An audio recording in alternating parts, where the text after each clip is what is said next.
Good afternoon. कैसे हैं आप सभी लोग? आशा करता हूं कि आप सभी लोग बहुत ही अच्छे हैं और अपनी तैयारी को एक अलग लेवल पर ले जाने के लिए रोज़ मेरे साथ जुड़ रहे हैं इकोनॉमी की इस क्लास में। तो क्वेश्चंस आप लोगों के सामने रोज़ हम लोग लेकर आते हैं आरएफआर की इस क्लास में। इसका अपना एक अलग मेथड है, एक अलग कंसेप्ट है, जो आप अगर किसी चीज़ को नहीं भी पढ़े हैं बेसिक लेवल पर ज़्यादा या उसके बारे में कुछ अच्छे से जानते भी नहीं हैं, तो यहाँ प्रश्नों के माध्यम से आपको वो बड़े ही सरलता के साथ समझा दिया जाता है। सीधा सा कंसेप्ट है इन सब चीज़ों को लेकर। और इसके साथ साथ आप अन्य विषयों को में जुड़ना चाह रहे हैं, ज़्यादा से ज़्यादा हमारे साथ कनेक्ट होना चाह रहे हैं, तो आप सभी लोग जो हमारे साथ ऑलरेडी जुड़े हुए हैं, उसके साथ साथ जो लोग अन्य लोग हैं वो अगर जुड़ना चाहते हैं तो ऑफ़र है भाई। अभी आप लोग हमारे ऐप पर जाकर या वेबसाइट पर जाकर आप अपने मित्रों से भी ये कह सकते हैं कि आप वेबसाइट पर जाकर ojang.com पर जाकर या ओजांक ऐप पर जाकर आप इस बैच को सब्सक्राइब कर सकते हैं।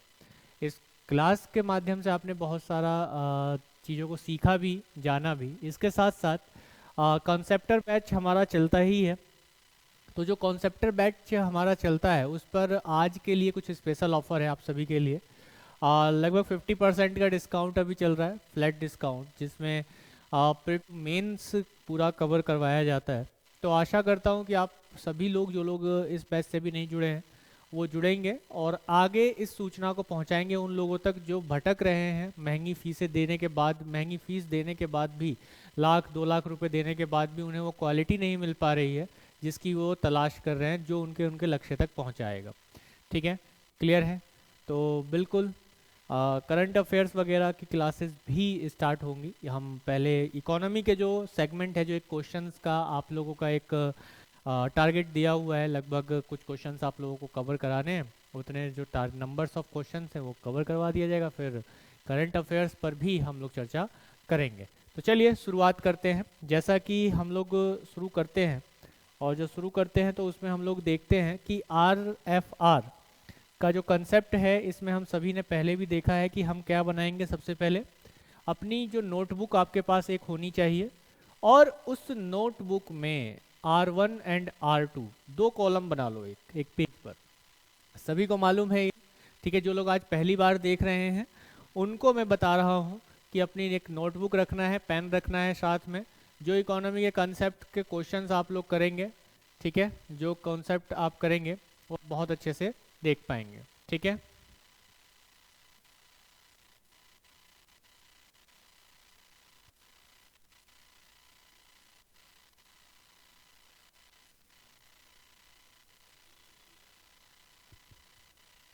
बिल्कुल बिल्कुल।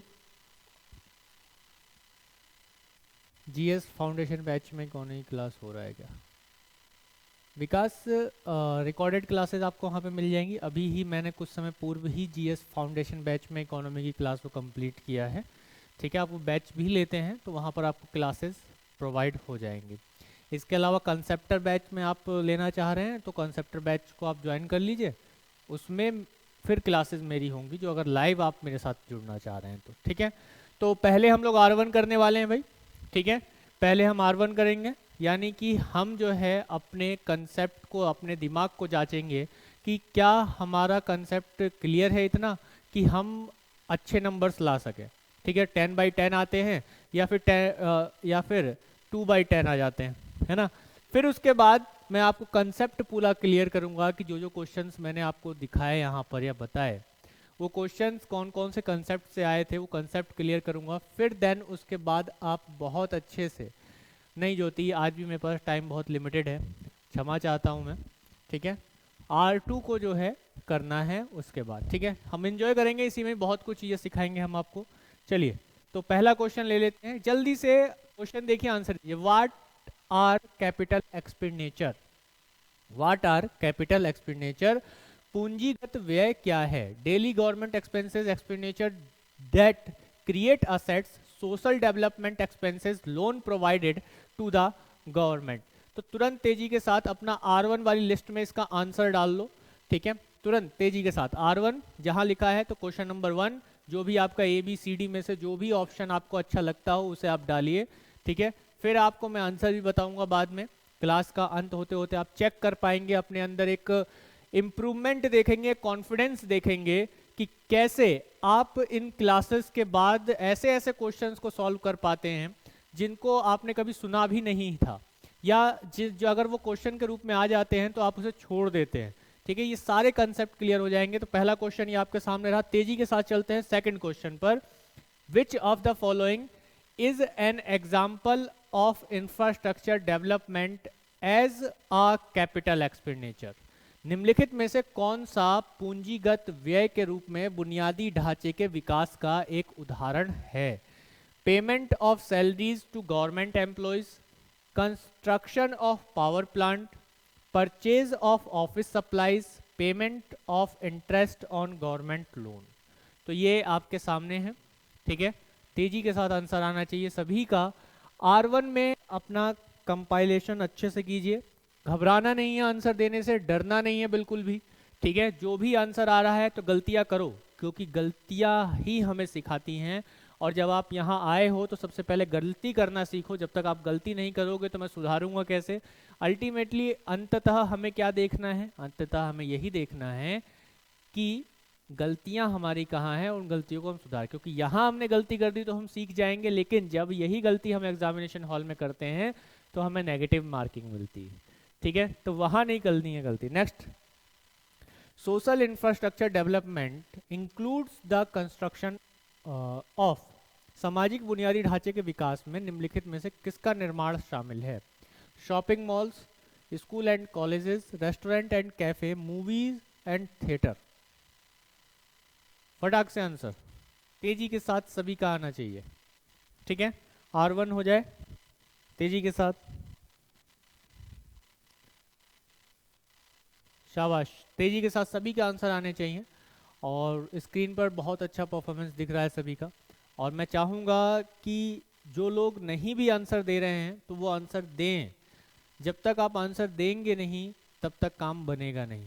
तो कोशिश करो, जब तक कोशिश नहीं करोगे तब तक जीत कैसे हासिल होगी? कोशिश करोगे तभी जीतोगे, और जीत से पहले हारना तो मुमकिन होता ही है। जब आप 10 बार हारते हैं तब जाकर आपको जीत मिलती है। ठीक है, तो हारना सीखिए पहले, उसके बाद जीत संभाल पाएंगे। जीत की जो एक ऊर्जा होती है, जो शक्ति होती है ना, वो हर कोई नहीं संभाल पाता है। उसको संभालने के लिए पहले हार को सहना पड़ता है, लॉस सहने पड़ते हैं, डिफेंड सहना पड़ता है। What is the example of a capital expenditure related to industrialisation? औद्योगिकीकरण से संबंधित पूंजीगत व्यय का उदाहरण क्या है? जल्दी से आंसर आ जाए तेजी के साथ सभी का। Paying for government employees vacation, procurement of machines, hosting a government event, providing subsidies to farmers. बहुत तेजी के साथ आंसर आ रहा चाहिए सभी का। ठीक है, R1 में डालो, घबराओ नहीं कि आंसर नहीं मिल रहा है, मिलेगा। और मैं आंसर नहीं बताऊंगा, आप लोग खुद ही जब R2 से इन क्वेश्चंस को दोबारा अभी मेरे साथ सॉल्व करोगे तो खुद ही आंसर दे दोगे। ठीक है, तेजी के साथ आंसर दे दोगे, लेकिन R1 लिस्ट में सब लोग अपना अपना डालेंगे। Next, which of the following is consider a part of revenue expenditure? Which of the following is considered a part of revenue expenditure? निम्नलिखित में से किसे राजस्व व्यय का भाग माना जाता है? पुलों का निर्माण, बिल्डिंग ब्रिज, लड़ाकू विमानों की रक्षा खरीद, defence procurement of fighter planes, अस्पतालों का निर्माण, कंस्ट्रक्टिंग हॉस्पिटल्स, परिसंपत्तियों की रखरखाव लागत यानी कि मेंटेनेंस कॉस्ट ऑफ असेट्स। ठीक है, कल की क्लास में मैंने बताया था कि आज की क्लास में आपको बहुत कुछ अच्छा जानने को मिलेगा, जो आपको कल की क्लास से कनेक्ट करेगा काफ़ी अच्छे तरीके से। जो कल कनेक्टेड थे मेरे से, अगर आज भी हैं तो उन्हें बहुत कुछ सीखने को मिलेगा, या जो बाद में रिकॉर्डेड क्लास भी देखेंगे तो अगर वो देख रहे हैं तो डाउट फोरम पे ज़रूर आइएगा, अपने मैसेज ज़रूर छोड़िए। और उसके साथ साथ अगर कोई डाउट है तो डाउट फोरम पर भी डालिए आप सभी लोग। ठीक है, चलिए नेक्स्ट क्वेश्चन हम लोग ले लेते हैं। 6th question, what is the largest expenditure area of the government among the option provide? दिए गए विकल्पों में से सरकार का सबसे बड़ा व्यय क्षेत्र कौन सा है? यानी कि सरकार का खर्चा इनमें से किस क्षेत्र में सबसे अधिक हमें देखने को मिलता है? Interest paid on government loans, grant given to the states, industrialisation expenses, infrastructure development. सरकारी ऋण पर ब्याज का भुगतान, राज्यों को दिया गया अनुदान, औद्योगिकीकरण व्यय, बुनियादी ढांचे का विकास। बहुत तेजी के साथ आंसर दे दो।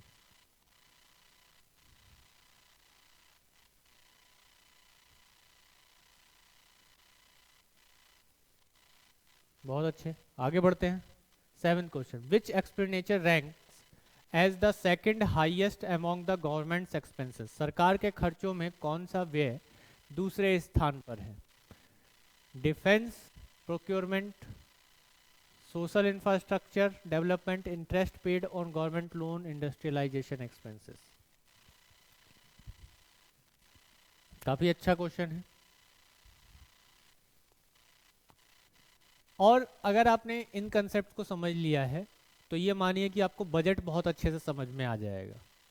ठीक है, जो लोग सोचते हैं कि भाई बजट क्या होता है, इतना बड़ा ब्रॉड डॉक्यूमेंट हर साल आता है, उसको हम कैसे ध्यान रखें, उनको ध्यान रखने का सबसे सरल तरीका है कि आपके पास इन छोटे छोटे कंसेप्ट ये क्लियर होने चाहिए कि सरकार का जो खर्चे होते हैं वो क्या होते हैं, कैपिटल एक्सपेंडिचर क्या है, revenue expenditure, revenue receipts, capital receipts, ये होते क्या हैं, ये आपको मालूम होना चाहिए। 8th क्वेश्चन आज का, what is the primary focus of capital expenditure. पूंजीगत व्यय का प्राथमिक फोकस क्या है? अब देखिए, कल ही हमने किया था कि स्वर्णिम नियम है ना, किसका स्वर्णिम नियम? राजकोषीय सुदृढ़ता का स्वर्णिम नियम हमने किया था, जिसमें हमने बात की थी कुछ कि सरकार को जो ऋण लेना चाहिए या जो धन को खर्च करना चाहिए वो कैपिटल एक्सपेंडिचर में खर्च करना चाहिए, कैपिटल के लिए करना चाहिए या फिर इंफ्रास्ट्रक्चर के निर्माण के लिए करना चाहिए, ना कि किसके लिए करना चाहिए? उपभोग के लिए करना चाहिए। ठीक है, तो ऐसा ही कुछ कंसेप्ट है ये भी। आगे बढ़ते हैं। 9th क्वेश्चन आज का, which type of expenditure include the construction of airport. किस प्रकार के व्यय में हवाई अड्डों का निर्माण शामिल है? राजस्व व्यय, औद्योगिकीकरण व्यय, पूंजीगत व्यय या सामाजिक बुनियादी ढांचा व्यय। रेवेन्यू एक्सपेंडिचर, इंडस्ट्रियलाइजेशन एक्सपेंडिचर या कैपिटल एक्सपेंडिचर में है ये, या सोशल इंफ्रास्ट्रक्चर एक्सपेंडिचर में? तेजी के साथ आंसर आ जाए सभी का।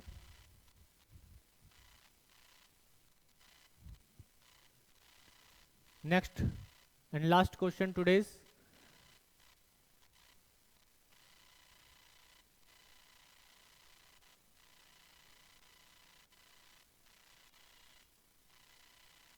विच government expenditure is not mentioned as a part of capital expenditure. पूंजीगत व्यय के भाग के रूप में किस सरकारी व्यय का उल्लेख नहीं किया गया है? किस सरकारी व्यय का उल्लेख नहीं किया गया है?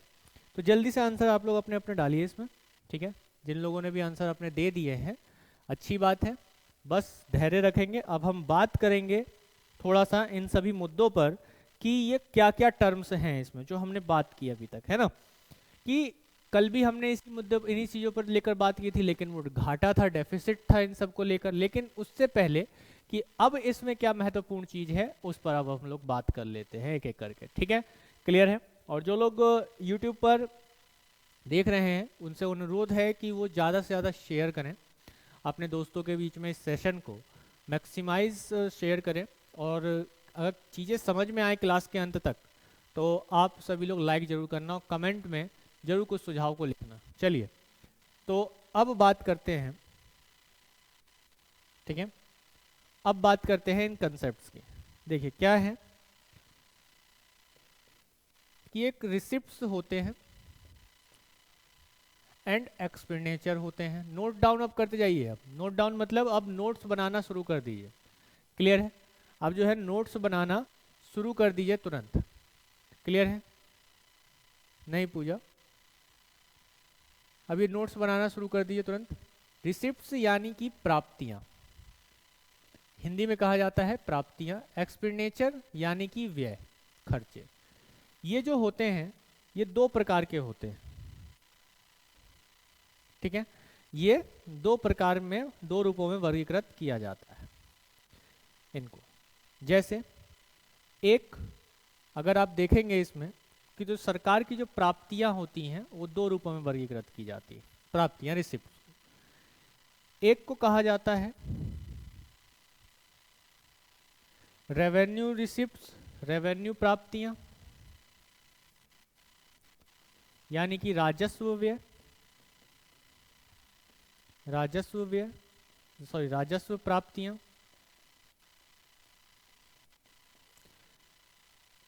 एक प्राप्ति होती है जिसे कहा जाता है कैपिटल रिसिप्ट्स, यानी कि पूंजीगत प्राप्तियां। इसी तरह से एक्सपेंडिचर होता है एक दो तरह के, रेवेन्यू एक्सपेंडिचर यानी कि राजस्व व्यय, एक होता है कैपिटल एक्सपेंडिचर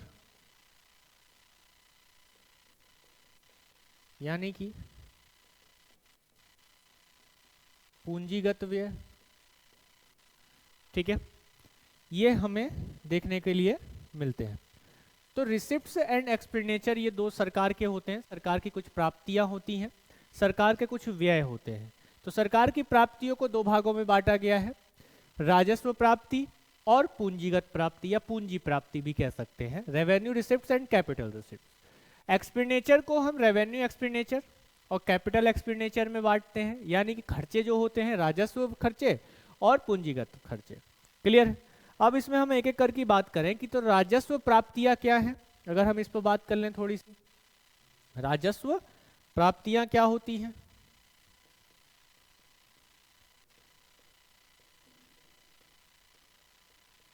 राजस्व प्राप्तियां यानी कि रेवेन्यू रिसिप्ट्स, रेवेन्यू रिसिप्ट्स।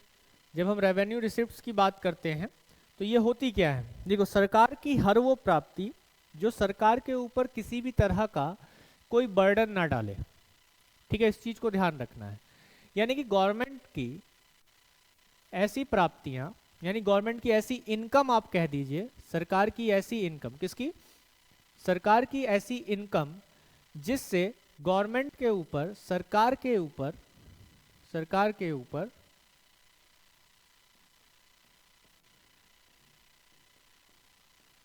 कोई भार या दायित्व यानी कि रेस्पॉन्सिबिलिटी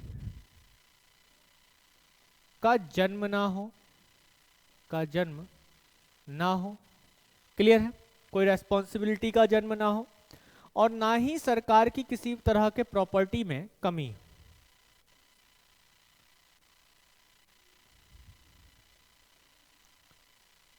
और दूसरी बात क्या हो सकती है, दूसरी बात ये, और ना ही सरकार के किसी भी संपत्ति में कमी हो,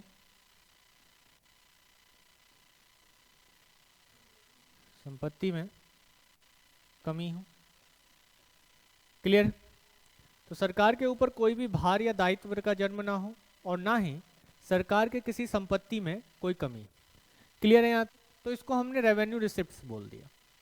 ठीक है, तो यहाँ हम आप देख पा रहे हैं कि रेवेन्यू रिसिप्ट्स वो क्या होते हैं। जैसे सीधी सी बात है कि सरकार ने आपसे कोई पेनल्टी को वसूला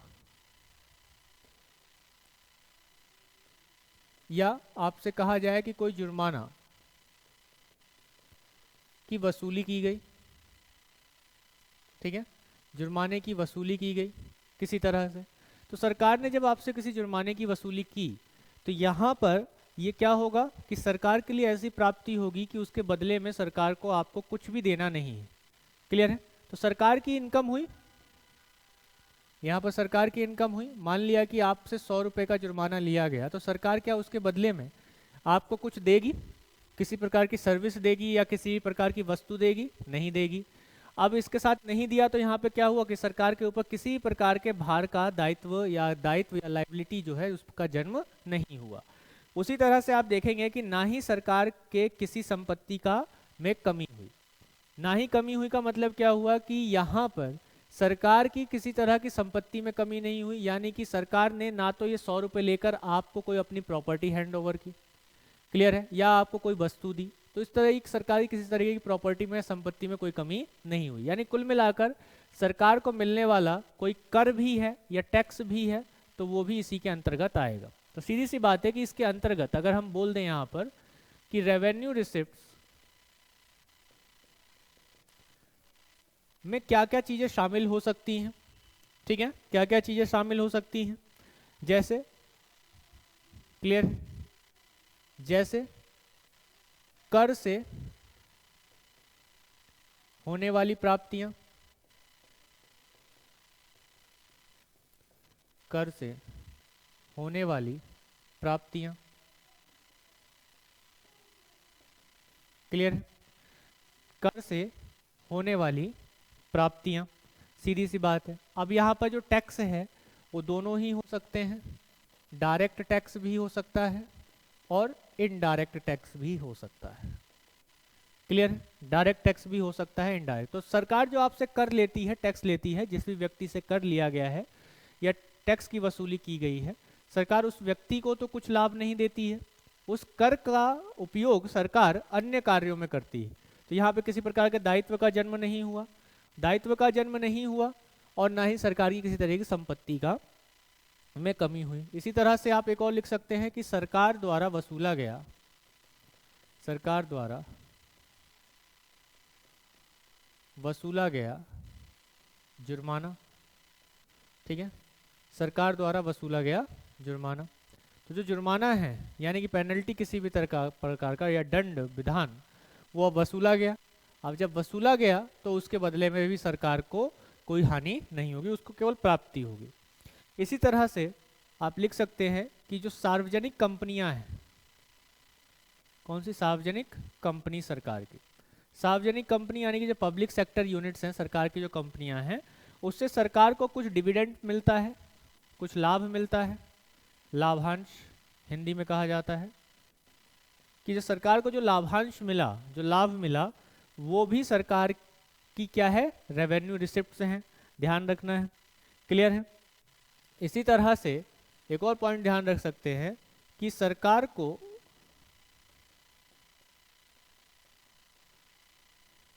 ऋण पर प्राप्त ब्याज, ठीक है, सरकार को ऋण पर प्राप्त ब्याज, सरकार ने अगर किसी को ऋण दिया है, किसी भी संस्था को ऋण दिया है या किसी देश को, अन्य देश को ऋण दिया है, क्लियर है, तो यहाँ पर क्या होगा, ठीक है, यहाँ पर क्या होगा, यहाँ पर सरकार को जो प्राप्ति होगी, जो लाभ मिलेगा या जो ब्याज इंटरेस्ट मिलेगा वो भी रेवेन्यू रिसिप्ट होगा।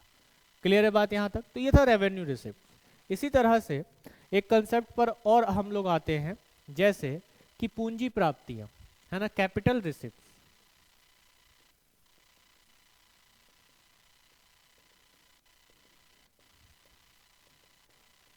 प्राप्तियां दो तरह की बताई, एक रेवेन्यू रिसिप्ट हो गया और एक पूंजी प्राप्ति होगी। तो इसमें कैपिटल रिसिप्ट में क्या होगा, अब सीधी सी बात है, इसका डेफिनेशन में आपको ये ध्यान रखना है कि इस तरह की प्राप्तियां होती हैं सरकार की, जिसमें सरकार के ऊपर किसी प्रकार की देयता या लाइबिलिटी का जन्म होता है, या फिर सरकार की संपत्ति में कमी आती है। इन दोनों में से कोई एक काम हो सकता है या दोनों ही काम हो सकते हैं। यानी कि सरकार को यदि कोई धन मिला है, मान लिया कि वो 100 रुपया अगर आप सरकार के पास गया, तो सरकार के लिए वो दायित्व हो सकता है, या हो सकता है कि आपने क्या किया है कि वो 100 रुपया सरकार को, गवर्नमेंट को किस रूप में दिया है, गवर्नमेंट को लोन के रूप में दिया है, क्लियर है, ऋण के रूप में दिया है। अब जब ऋण के रूप में आपने सरकार को दिया है तो सरकार का दायित्व बन जाता है, लायबिलिटी बन जाती है कि ये आपको क्या करे, रिटर्न करे, ठीक है, लौटाए, क्लियर है, ठीक है। या फिर सरकार ने अपनी किसी संपत्ति को, ठीक है, अपनी किसी संपत्ति को बेचा है, उसके शेयर्स बेचे हैं, और जब शेयर्स बेचे हैं तो सीधा सा क्या हुआ कि सरकार की संपत्ति में कमी हुई, लेकिन उसके बदले में पैसा मिल रहा है, पैसा आ रहा है उसके पास, तो ये पूंजीगत प्राप्तियां हो जाती हैं, ठीक है, क्लियर है। इस चीज को ध्यान रखना है। क्वेश्चंस ले लेंगे अभी, ठीक है, पहले कंसेप्ट सारे क्लियर कर लो, देन उसके बाद जो है हम लोग लास्ट में क्वेश्चन लेंगे, ठीक है। चलिए, जैसे मैं करता हूँ डेली उसी तरीके से करना है। अभी अभी पहले नोट्स जिनके नहीं बने हुए हैं, जिन्होंने ऑलरेडी जीएस फाउंडेशन में पढ़ा है, उनको तो नोट्स बनाने की ज़रूरत है ही नहीं, वो तो बस रिवीजन करो और समझते हुए जाओ। लेकिन बाद में क्वेश्चंस जब मैं कराऊंगा अभी, तो उस क्वेश्चंस को करने के बाद, सॉल्व करने के बाद ये आप ले क्वेश्चन पुटअप कर लेना, ठीक है। चलिए, क्लियर है बात यहाँ तक। तो इसमें कौन कौन सी चीज़ें शामिल हो सकती हैं, है ना, किस किस को हम कहेंगे कि ये कैपिटल रिसिप्ट्स है ना। कौन कौन से कैपिटल रिसिप्ट्स में आएंगे, यानी कि सीआर में कौन कौन से आ जाएंगे। जैसे अब देख लो कि सरकार ने किसी भी प्रारूप में लिया गया ऋण, है ना। बात समझ में आ गई, डेफिनेशन समझ में आ गई क्या होता है, ठीक है। देखो सीधी सी बात है, पूंजीगत प्राप्तियां क्या है। अब इसको इससे कंपैरिजन करो ना। दिक्कत यह है कि एक टॉपिक पढ़ने, एक कंसेप्ट पढ़ने के बाद अगले कंसेप्ट को आप लोग उससे लिंक नहीं करते हैं, और जैसे ही आप उसके साथ लिंक नहीं करते हैं तो वही दिक्कत हो जाती है। आपने रेवेन्यू रिसिप्ट को पढ़ा, इसमें देखा कि किसी प्रकार का दायित्व नहीं बन रहा है ना, किसी प्रकार का दायित्व नहीं बन रहा है, ना ही संपत्ति में कमी हो रही है। लेकिन अगर आप पढ़ेंगे क्या, अगर आप पढ़ेंगे पूंजी प्राप्तियां, ठीक है, कैपिटल रिसिप्ट्स को पढ़ेंगे, ठीक है, पूंजी प्राप्तियों को पढ़ेंगे, तो इसमें आप क्या देखेंगे, इसमें आप ये देखेंगे कि सरकार के ऊपर, सरकार को जो पैसा मिल रहा है उसके बदले या तो सरकार के ऊपर कोई लाइबिलिटी आएगी, कोई दायित्व आएगा कि सरकार को उसके बदले में कुछ काम करना है ना। अब जैसे ब्याज पर पैसा है, सरकार ने उधार ले लिया, तो सरकार का दायित्व है ना उसे वापस लौटाने का, एक दायित्व बना, लाइबिलिटी बनी। या फिर अगर वो नहीं हुआ है तो सरकार की संपत्ति में कमी आएगी। क्लियर है, सरकार की संपत्ति में कमी आएगी। बिल्कुल सोनू, बहुत अच्छे, क्लियर है। तो इस चीज को ध्यान रखना है। तो इसमें कौन कौन से शामिल होते हैं, है ना, वो चीज हमें देखनी है। जैसे सीआर में कैपिटल रिसिप्ट्स में कौन कौन से शामिल होते हैं कि सरकार के द्वारा, नोट्स बनाते रहिए, सरकार के द्वारा लिया गया ऋण, ठीक है, सरकार के द्वारा लिया गया ऋण, किसी प्रकार का किसी प्रारूप में जो लिया गया ऋण है सरकार के द्वारा, वो क्या कहलाएगा, कैपिटल रिसिप्ट्स कहलाएगा। इसी तरह से आप लोग देखेंगे कि सरकार जो है अपनी जो कंपनियां हैं, जो सरकारी कंपनियां हैं, उसके शेयरों की बिक्री कर दे, है ना, या सार्वजनिक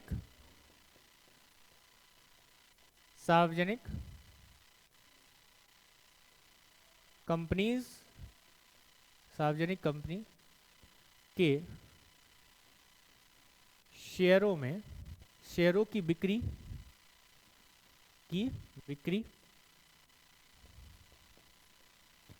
जो लोग बिल्कुल ही बेसिक से पढ़ना चाहते हैं, एनसीईआरटी आंदोलन को ज्वाइन कर लीजिए। एनसीईआरटी की क्लास मेरी शुरू होने वाली है इकोनॉमी की, एनसीईआरटी आंदोलन में तुरंत जल्दी ही, ठीक है। एनसीईआरटी आंदोलन ज्वाइन कर लीजिए आप सभी लोग, बिल्कुल बेसिक चीज़ें समझाऊंगा।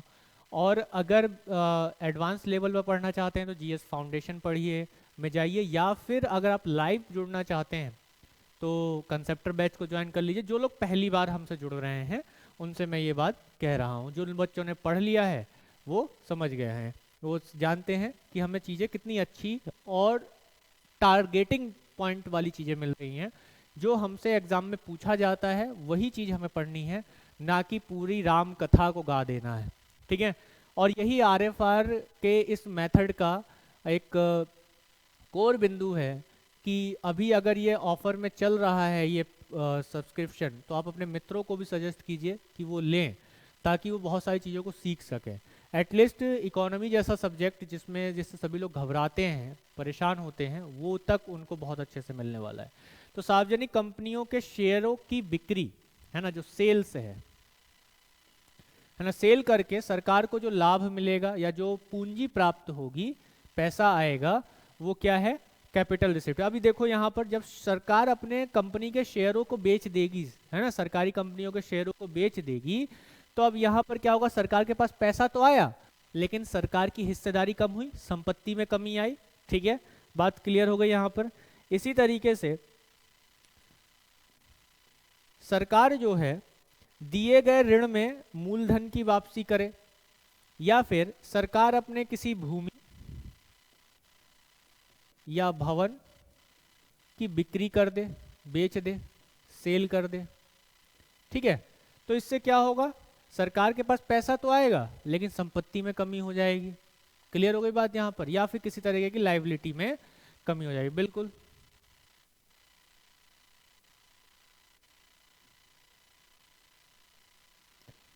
बिल्कुल बिल्कुल। चलिए, तो एक कंसेप्ट ये हमारा क्लियर हुआ यहाँ तक। तेजी के साथ बढ़ रहे हैं, नोट्स बनाते रहिए। एक जो सबसे महत्वपूर्ण कंसेप्ट है इसमें, वो है रेवेन्यू एक्सपेंडिचर। अभी तक हमने रिसिप्ट्स की बात की कि पैसा आ कहाँ से आया, तो दो रूपों में देखा हमने, एक रेवेन्यू रिसिप्ट्स देखा और एक हमने कैपिटल रिसिप्ट्स देखा। क्लियर है बात यहाँ पर, एक रेवेन्यू रिसिप्ट्स और एक कैपिटल रिसिप्ट्स। बात क्लियर हो गई, प्राप्ति हो गई। अब देखते हैं पैसा आया और खर्चा कहाँ कहाँ होता है, उस चीज को देखते हैं। तो जो रेवेन्यू रिसिप्ट्स है, रेवेन्यू रिसिप्ट, फिर एक आ गया हमारा, आप बात करेंगे रेवेन्यू एक्सपेंडिचर, यानी कि राजस्व व्यय की। ठीक है, रेवेन्यू एक्सपेंडिचर यानी कि राजस्व व्यय की अब हम लोग जो है बात करते हैं। तो रेवेन्यू एक्सपेंडिचर यानी राजस्व व्यय, सरकार के ऐसे खर्चे होते हैं, ये ऐसे व्यय होते हैं, सरकार के ऐसे व्यय जिसमें सरकार की किसी प्रकार की संपत्ति का निर्माण नहीं होता है, जिसमें गवर्नमेंट के किसी प्रकार की प्रॉपर्टी का फॉर्मेशन नहीं होता है या असेट्स का फॉर्मेशन नहीं होता है। ठीक है, जिसमें सरकार के किसी भी प्रकार के संपत्ति का निर्माण नहीं होता है, प्रॉपर्टी फॉर्मेशन नहीं होता है।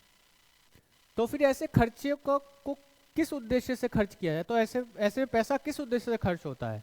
तो ये जो पैसा खर्च होता है मेनली उपभोग के उद्देश्य से खर्च होता है, उपभोग के उद्देश्य से खर्च होता है।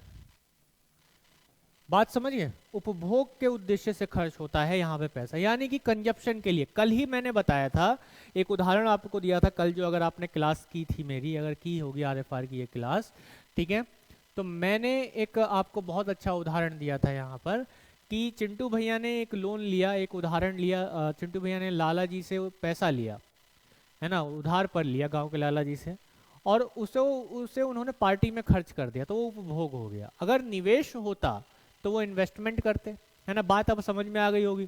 तो सरकार में का ऐसे खर्चे जिससे सरकार को कोई रिटर्न नहीं मिलेगा, कोई लाभ नहीं मिलेगा, किसी प्रकार की संपत्ति का सृजन नहीं होगा, कोई कैपिटल का निर्माण नहीं होगा, तो ऐसे को क्या कहा जाएगा, यहाँ पर रेवेन्यू एक्सपेंडिचर कहा जाएगा। क्लियर है, तो ये चीज आपने समझ में आ गई होगी सभी को काफी अच्छे तरीके से। अब इसके अंतर्गत कौन कौन सी चीजों को हम लोग शामिल कर सकते हैं, तो भाई देखो, कल ही मैंने बताया था, जैसे राज्यों को दिया जाने वाला अनुदान,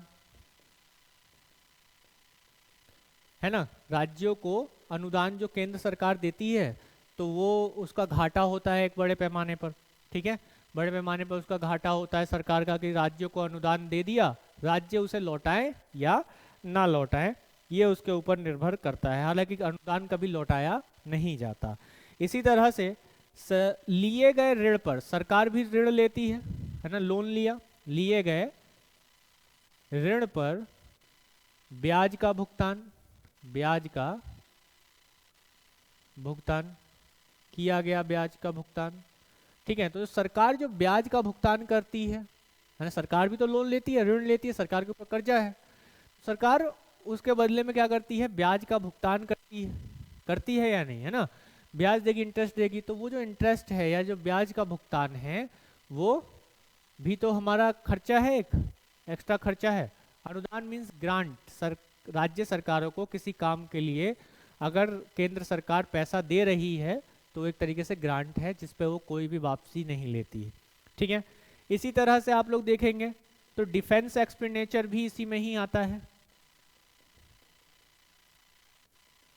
डिफेंस एक्सपेंडिचर यानी कि रक्षा व्यय।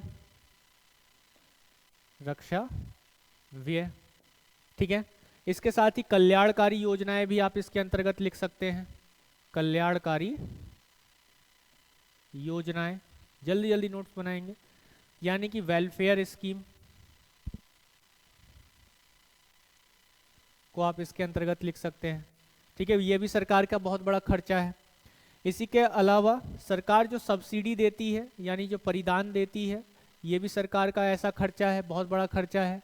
ठीक है, जिसमें सरकार की कोई संपत्ति वगैरह निर्माण नहीं होती है और ना ही सरकार को किसी तरीके का पैसा मिलता है। सरकारी कर्मचारियों को दिया जाने वाला वेतन और पेंशन, वो भी सरकार का एक बहुत बड़ा खर्चा है।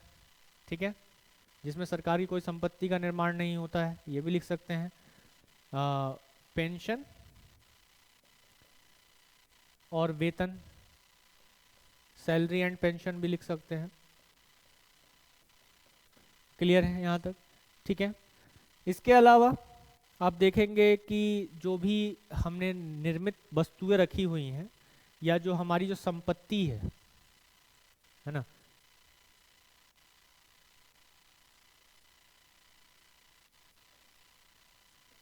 कि जो संपत्ति है, संपत्तियों के रख रखाव में होने वाला व्यय। ठीक है, संपत्तियों के रखरखाव में होने वाला व्यय, जो भी संपत्तियां हैं हमारी है ना, उसको हम उसका रखरखाव, परिदान मतलब सब्सिडी, अभी मैंने बताया। ठीक है, सब्सिडी, सब्सिडी क्या होती है पता नहीं है आप लोगों को। ठीक है, सब्सिडी क्लियर है। तो परिदान यानी कि संपत्तियों के रखरखाव में कोई भी प्रॉपर्टी अगर खरीदी गई है तो उसमें उसका जो मेंटेनेंस है उसमें खर्चा जाता है। तो इसी तरीके सरकार की जो संपत्तियां हैं उसमें जो खर्चा हो रहा है ये। इसके अलावा किसी तरह का प्राकृतिक आपदा आ जाए, भूकंप आ जाए, सुनामी आ जाए, तो उसके लिए जो खर्चा हो रहा है वो भी यही इसी में ही आएगा, किसमें? रेवेन्यू एक्सपेंडिचर के अंतर्गत आता है। क्लियर है? तो इस चीज को ध्यान रखना है। इसके अलावा एक जो और कंसेप्ट है हमारे साथ वो ये है कि भाई कैपिटल एक्सपेंडिचर भी होता है कुछ, है ना। अब हमने रेवेन्यू एक्सपेंडिचर देख लिया, अब कैपिटल एक्सपेंडिचर देख लेते हैं। पूंजी व्यय, क्लियर है? पूंजी व्यय, कैपिटल एक्सपेंडिचर, यानी कि सरकार का ऐसा खर्चा है ना, इसमें क्या होगा कि सरकार का ऐसा खर्चा जिसमें किसी संपत्ति का निर्माण हो, है ना। सरकार का ऐसा खर्चा जिसमें किसी संपत्ति का निर्माण हो, ऐसा खर्चा, ऐसा व्यय जिसमें क्या हो रहा है, सरकार का ऐसे व्यय जो किसी संपत्ति का निर्माण करते हैं, जो किसी संपत्ति का निर्माण करते हैं, है ना। जैसे जैसे अगर आप देखेंगे तो इंफ्रास्ट्रक्चर में या सोशल इंफ्रास्ट्रक्चर में, है ना, एक अवसंरचना, इंफ्रास्ट्रक्चर डेवलपमेंट, अवसंरचना विकास, अंग्रेजी में इंफ्रास्ट्रक्चर डेवलपमेंट।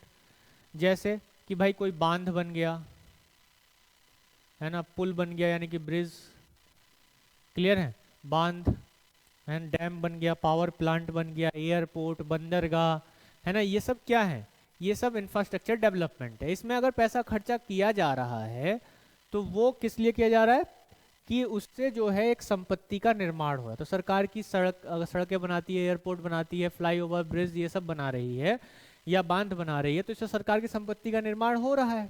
ठीक है, क्लियर है। इसी तरह से एक सामाजिक अवसंरचना में किया जाने वाला खर्च, सामाजिक अवसंरचना मतलब सोशल इंफ्रास्ट्रक्चर, जैसे स्कूल हो गया, हॉस्पिटल हो गया, है ना, इसमें जो खर्च किया जाता है, हॉस्पिटल यानी कि समाज के विकास के लिए यहाँ पे खर्च किया जा रहा है।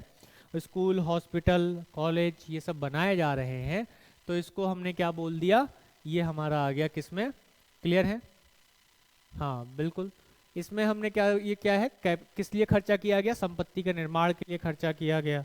इसके अलावा अगर इंडस्ट्रियलाइजेशन सरकार कर रही है, इंडस्ट्रीज लगा रही है, इंडस्ट्रीज का निर्माण कर रही है, तो आप अपने आप स्वयं से लिख सकते हैं कि भाई औद्योगिक विकास के लिए या उद्योग की स्थापना के लिए, है ना, इंडस्ट्रियलाइजेशन कर रही है तो उसके लिए मशीन खरीद के ला रही है, ज़मीन लैंड एक्वायर कर रही है, उस पर फैक्ट्री की स्थापना कर रही है, तो इससे सरकार की संपत्ति का निर्माण हो रहा है, ठीक है, लेकिन खर्चा भी हो रहा है, ठीक है। तो इस चीज़ को ध्यान रखना है। क्लियर है? इसमें एक बात और ध्यान रखनी है आपको इस कंसेप्ट में, इस पूरे सभी कंसेप्ट में, कि सरकार के सभी प्रकार के जो व्यय हैं, व्ययों में से राज्यों को दिया जाने वाला जो अनुदान है वो सबसे बड़ा व्यय है, सबसे बड़ा खर्चा है, ठीक है। यानी कि जो हमने यहाँ पर ये चीज़ को देखा था रेवेन्यू एक्सपेंडिचर में, कि जो ये राज्यों को दिया जाने वाला,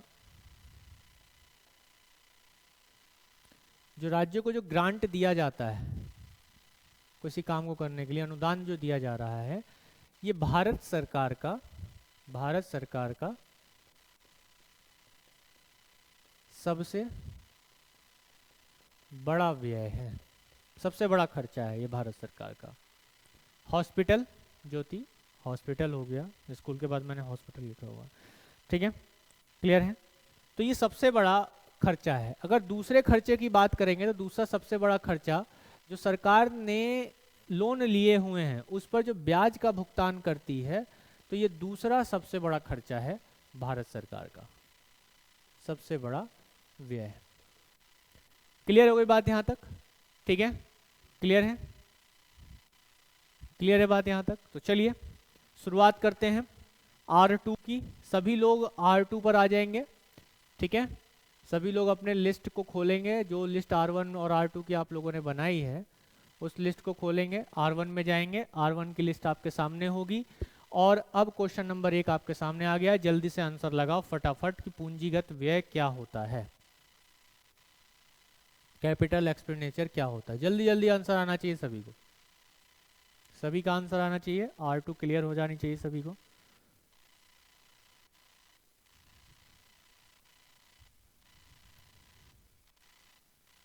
next, second question, which of the following is an example of infrastructure development as a capital expenditure. जल्दी जल्दी, ऐसे ही क्वेश्चन यूपीएससी ने ही पूछे हुए हैं कई बार, इन्हीं में से ही, इन्हीं टर्म्स में से ही, लेकिन प्रयास ये करना है कि RFR से सभी लोग जुड़ें। अगर आप जुड़ पा रहे हैं तो अब आप अपने अंदर जब इन सभी को आप फिर से ये 10 क्वेश्चन लगा लेंगे तो आपके जो R1 में नंबर्स थे, मार्क्स थे, R2 में इंक्रीज हो जाएंगे। तो अगर आप चाहते हैं इस तरह से किसी भी कंसेप्ट को अपने दिमाग में बसा लेना तो ज़रूर ज्वाइन करो, ऑफर चल रहा है अभी RFR में, काफ़ी कम फी हो गई है, ज्वाइन कीजिए। अगर आप 2024 की परीक्षा दे रहे हैं, 25 की परीक्षा दे रहे हैं या आगे की भी परीक्षा दे रहे हैं तो आपको पता होना चाहिए कि यूपीएससी क्वेश्चंस कैसे बनाता है, ठीक है। चलिए आगे बढ़ते हैं। Social infrastructure development include the construction of, जल्दी से तेजी के साथ आंसर आए सभी का।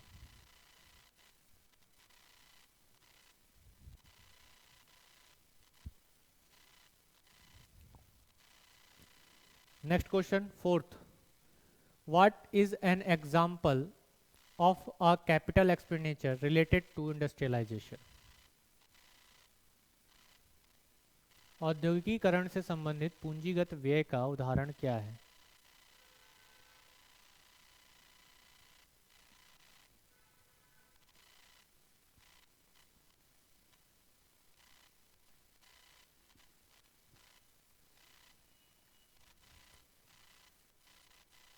विच of the following consider a part of revenue expenditure, राजस्व व्यय का भाग माना जाता है।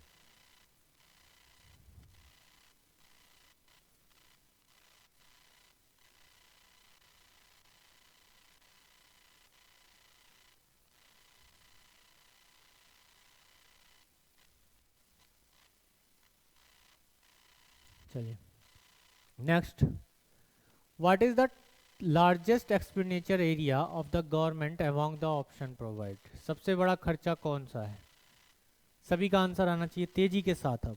अब कोई ऐसा ना हो जिसका आंसर नहीं आ रहा हो, ऐसा बिल्कुल भी नहीं होना चाहिए, ठीक है। सब कुछ बहुत अच्छे से क्लियर करके समझाया है, ठीक है, सभी को अच्छे से समझाया है। सेवेंथ क्वेश्चन, 6 हो गया हमारा, second highest among the government expenses, दूसरा सबसे बड़ा खर्चा भारत सरकार का क्या किस में होता है? तेजी के साथ आंसर आए सभी का, फटाफट। Next, what is the primary focus of capital expenditure?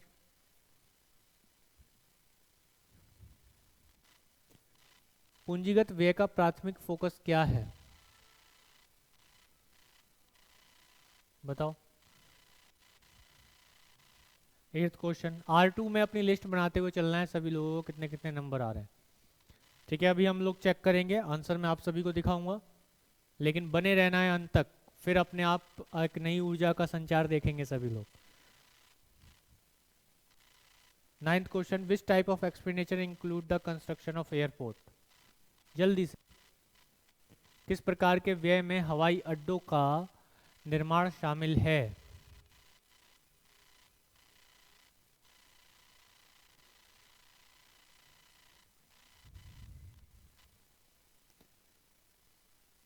Which government expenditure is not mentioned as part of the capital expenditure? पूंजीगत व्यय के भाग के रूप में किस सरकारी व्यय का उल्लेख नहीं किया गया है?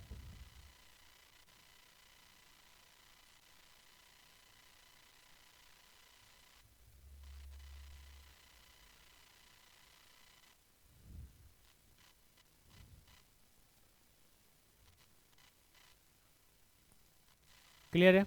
चलिए, तो अब जो है हम लोग देख लेते हैं आंसर, और जल्दी से मिला लीजिए कि किसका कितना कितना सही है। फटाफट आपके सामने आ गया है, करेक्ट आंसर आ गए हैं आप सभी के सामने, तेजी के साथ आंसर लगाओ।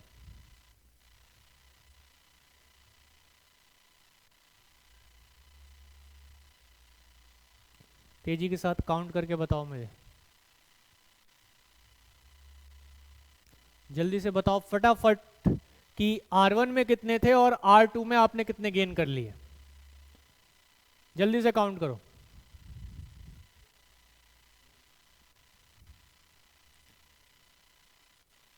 बताइए जल्दी, सभी लोग जरा कमेंट करें।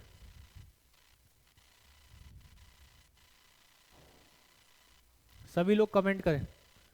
बहुत अच्छे नेहा, ज्योति, नेहा, बहुत अच्छे। 1 से 10 हो गए, अरे वाह, शाबाश, वेरी गुड। अच्छा, आप में से कोई 4 से 10 हो गए सोनम, अरे वाह।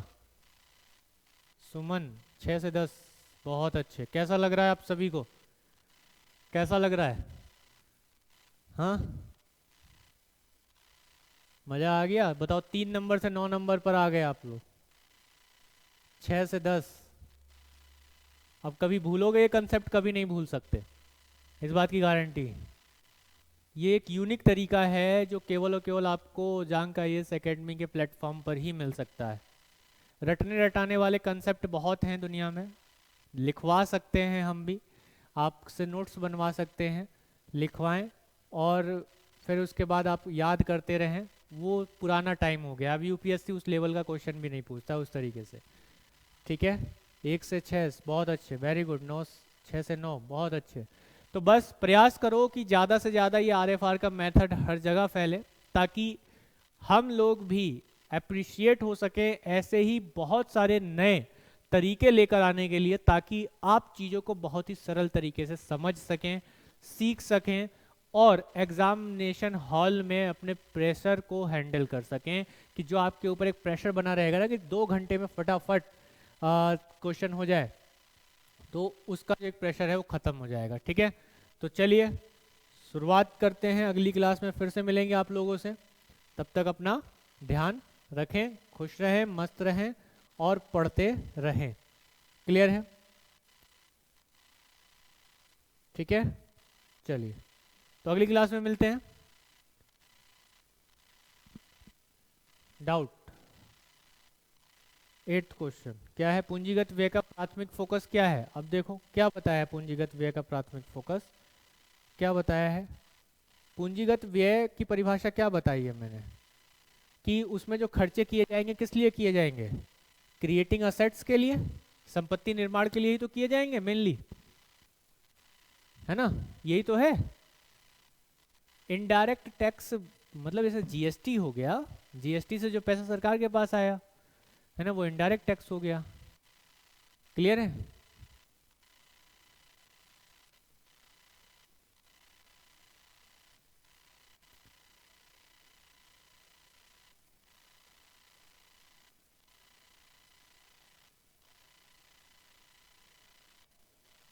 पूंजीगत व्यय के रूप में बुनियादी ढांचे के विकास करें। पूंजीगत व्यय में क्या क्या उदाहरण बताएं? अब कंस्ट्रक्शन ऑफ पावर प्लांट है ना, कंस्ट्रक्शन ऑफ पावर प्लांट अगर किया जा रहा है तो इससे क्या संपत्ति का निर्माण हो रहा है ना, बाकी और सबको देखो क्या संपत्ति का निर्माण हो रहा है? नहीं हो रहा है, खर्चे हैं ना, वो एक्सपेंडिचर है, वो रेवेन्यू एक्सपेंडिचर हो जाएंगे बाकी सब। ठीक है, क्लियर है? और कोई? पीडीएफ इसकी आज आपको मिल जाएगी। ठीक है, सभी लोगों को पीडीएफ मिल जाएगी। ठीक है, जो लोग ऐप पर हैं उनको पीडीएफ मिल जाएगी। चलिए फिलहाल मिलते हैं अगले सेशन में, तब तक अपना ध्यान रखें। और क्या भाई 9th क्वेश्चन क्या रह गया?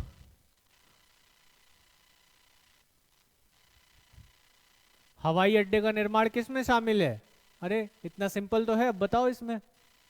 एयरपोर्ट का निर्माण किस में होगा? पूंजीगत व्यय होगा ना, कैपिटल एक्सपेंडिचर होगा, जिससे एक संपत्ति का निर्माण हो रहा है। हवाई अड्डा क्या है? संपत्ति है। क्लियर है? चलिए मिलते हैं अगले सेशन में, तब तक अपना ध्यान रखें सभी लोग, खुश रहें, पढ़ते रहें। पीडीएफ आपको मिल जाएगी और सारा कुछ समझा दिया है मैंने, एक्सप्लेनेशन पूरा दे दिया है, कुछ भी अलग नहीं कराया है, जो पूरा एक्सप्लेनेशन दिया है उसी में से सारा क्वेश्चन है। ठीक है, इसके अलावा कुछ नहीं है। और अगर आप लोग दिक्कत आ रही है, बिल्कुल ही दिक्कत आ रही है इतना भी बताने के बाद, तो एक बार फिर से क्लास को देखना, आराम से समझ में आ जाएगा। ठीक है, क्लियर है? तो मिलते हैं अगले सेशन में, तब तक अपना ध्यान रखें, खुश रहें।